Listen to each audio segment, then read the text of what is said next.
Das Unperfekthaus ist ein Ort, an dem sich die verschiedensten Menschen treffen. Vom Seminargast bis zum Tagesbesucher haben hier ganz viele Leute die Möglichkeit, einen Raum, einen Ort zu finden, an dem sie sich austauschen können, an dem sie in Kontakt kommen können, an dem sie aber auch einen Rückzugsort haben, wenn sie sich zum Beispiel einen eigenen Raum mieten.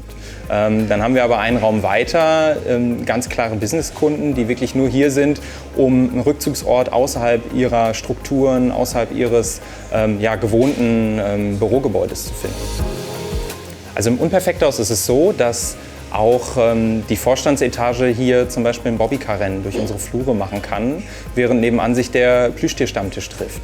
Das Unperfekthaus hat seit vielen Jahren einen sehr gut laufenden Seminarbetrieb, der sehr gut angenommen wird von verschiedensten Businesskunden, aber auch Vereinen, NGOs und kleineren privaten Gruppen, die hier unsere Räumlichkeiten nutzen und in dieser etwas verrückteren, ungewöhnlichen Atmosphäre etwas aus sich rauszukommen oder einen Treffpunkt zu haben, der ihre Interessen auch berücksichtigt und akzeptiert.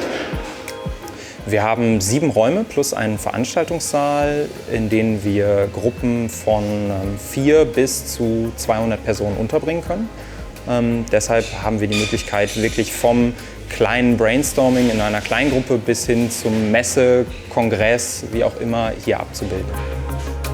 Während der 2 Jahre Schließung und den ganzen Umbaumaßnahmen hier im Haus haben wir natürlich nicht nur frische Farbe an die Wand gebracht, sondern wollen, dass hier auch ein frischer Wind weht. Unsere Gäste schätzen, dass sie hier eine Möglichkeit haben, durch einen einfachen visuellen, aber dann auch irgendwann auditiven Reiz, eine kleine Erinnerung daran zu bekommen, dass man mal wieder lüften sollte. Und das ist auch außerhalb der Pandemie relativ wichtig, weil nur mit frischer Luft kann man auch gut arbeiten und gut denken. Das Besondere am Timer ist natürlich, dass unsere Gäste durch den Countdown schon viel früher eine Ahnung davon bekommen, wann sie mal wieder lüften müssen. Dadurch, dass es diskret einfach über ein Display angezeigt wird und kein Alarm plärt, hat zum Beispiel auch der Moderator die Chance, seinen Redebeitrag darauf ein bisschen anzupassen. Den Timer zu installieren war super einfach. Wir brauchen ja wirklich nur eine Steckdose, haben ihn dann in die Wand geschraubt, kurz eingerichtet. Neben jedem Timer haben wir eine kleine Anleitung auch angebracht. Das ist für uns eine super einfache Möglichkeit, den Gästen den Timer zu erklären. Das ist ja kein komplexes Ding. Und wenn wir dann die Gäste in den Raum reinlassen, ihnen die Technik erklären, müssen wir da eigentlich nicht mehr als 10 Sekunden für aufwenden, denen auch noch den Timer näher zu bringen.